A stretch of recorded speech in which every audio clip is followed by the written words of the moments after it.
যুদ্ধবিরতি আলোচনা ও বারবার নিষেধ সত্ত্বেও ইউক্রেন জুড়ে একের পর এক হামলা চালাচ্ছে রাশিয়া। তাই বন্ধু ভ্লাদিমির পুতিনের উপর আর ভরসা করতে পারছেন না ডোনাল্ড ট্রাম্প। রুশ প্রেসিডেন্ট পুতিনকে পাগল বলে আখ্যা দিয়েছেন মার্কিন প্রেসিডেন্ট ট্রাম্প। আরও জানাচ্ছেন সঞ্জিদা সিলভিয়া। ডোনাল্ড ট্রাম্প দ্বিতীয় মেয়াদে প্রেসিডেন্ট হওয়ার পর পুতিনের সঙ্গে বন্ধুত্ব এরই মধ্যে দেখেছে গোটা বিশ্ব। বরাবরই পুতিনের প্রশংসায় মগ্ন থাকলেও এবার মস্কোর প্রতি অসন্তোষ প্রকাশ করেছেন ডোনাল্ড ট্রাম্প।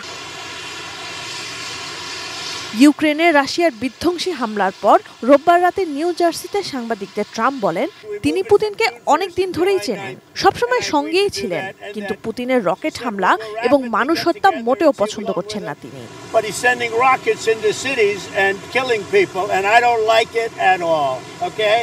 এই বক্তব্যের কয়েক ঘন্টা পরে নিজের সামাজিক যোগাযোগ মাধ্যম ট্রুথ সোশ্যালে ট্রাম্প লেখেন, পুতিনের কিছু একটা হয়েছে, তিনি অনেক মানুষ হত্যা করছেন, একেবারে পাগল হয়ে গেছেন। ট্রাম্প আরও লেখেন, পুতিন শুধু ইউক্রেনের এক টুকরো নয়, পুরো দেশটাই চান।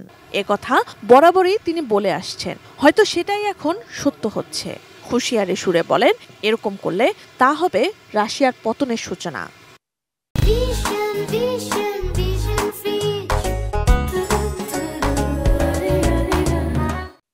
একই সঙ্গে ইউক্রেন প্রেসিডেন্টের বক্তব্যেরও সমালোচনা করে ট্রাম্প বলেন, প্রেসিডেন্ট জেলেনস্কিও তার দেশের জন্য কোনো উপকার করছেন না। জেলেনস্কির মুখ থেকে যা বেরোয় তা সমস্যার সৃষ্টি করে, এটি বন্ধ করাই ভালো বলে মন্তব্য করেন তিনি।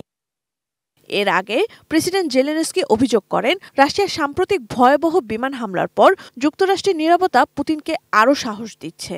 কর্মদিবস, সাপ্তাহিক ছুটি, কোনো কিছুরই তোয়াক্কা নেই। এই নীরবতা চলতে দেয়া যায় না। রাশিয়ার সামরিক বাহিনী দুদিনে ইউক্রেন জুড়ে ৩৬৭টি ড্রোন এবং ক্ষেপণাস্ত্র হামলা চালিয়েছে। রাজধানী কিয়েভ সহ কিছু জায়গায় বিমান হামলাও চালানো হয়। সোমবারও দেশটির বেশ কিছু এলাকায় বেজে ওঠে siren. State emergency services released Sanjida Sylvia, desk report, ATN news.